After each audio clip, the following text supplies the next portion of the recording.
احسان اچھا ذخیرہ، دین اچھا رفیق اور یقین شک کے دور کرنے کے لیے کافی ہے۔ محسن لوگوں کا پتہ اس طرح چلتا ہے کہ ان کے نیک کاموں اور اچھی خصلتوں کا ذکر نیک لوگوں کی زبانوں پر جاری رہتا ہے۔ جو شخص احسان اور فضل کو کامل کرنا چاہتا ہے وہ مانگنے سے پہلے لوگوں پر مال خرچ کر دیتا ہے۔ انسان کے ساتھ جب تک کہ احسان نہ کیا جائے وہ کبھی غلام نہیں ہوتا۔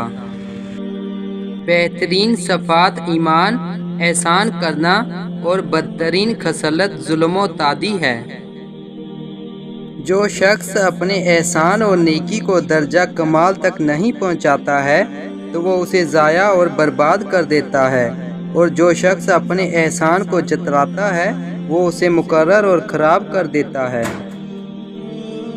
احسان سے لوگوں کے دل قابو میں آ جاتے ہیں اور فضل و کرم کرنے سے سب عیب چھپ جاتے ہیں۔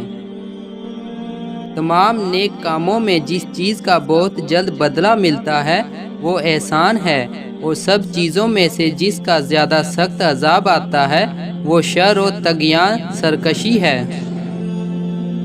سب سے بڑا احسان وہ ہے جو ایسے لوگوں کے ساتھ کیا جائے جو اس کے اہل ہوں، اور سب سے زیادہ پاک مال وہ ہے جو حلال طور سے کمایا جائے۔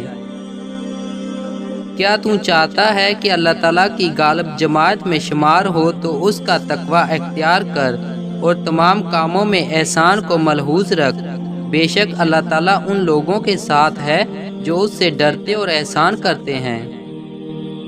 خوشی ہے اس شخص کے لیے جو بندوں کے ساتھ احسان کمائے اور آخرت کے لیے سامان بنائے۔